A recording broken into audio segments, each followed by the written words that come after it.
kita baru saja meluncing Great Sale dari tanggal 16 April sampai dengan 11 Mei 2021 ini di Kota Banda Aceh di Plaza Aceh.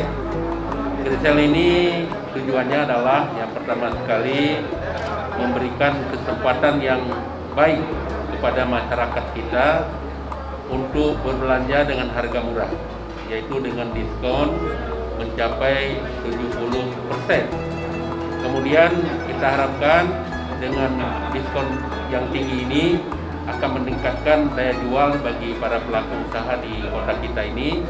Kemudian di samping itu juga kita harapkan di seluruh penjuru Aceh maupun dari luar Aceh, kita tidak perlu lagi keluar dari kota Banda Aceh untuk berbelanja di luar daerah, karena di sini sudah terdapat berbagai kelebihan kualitas barang dengan harga yang sangat menjanjikan dengan diskon 70% untuk 51 tempat belanja.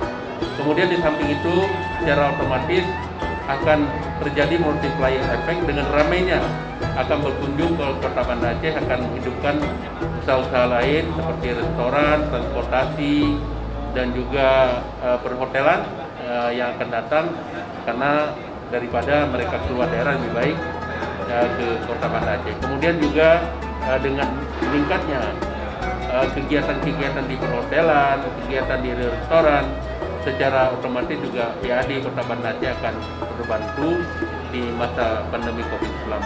Jadi ini tujuan utama, dan kita harapkan Great Sale ini bisa digelar setiap tahun, dan ini momentum yang baik bersamaan juga dengan HUT Kota Banda Aceh ke-816 yang jatuh waktu pada tanggal 22 April 2021.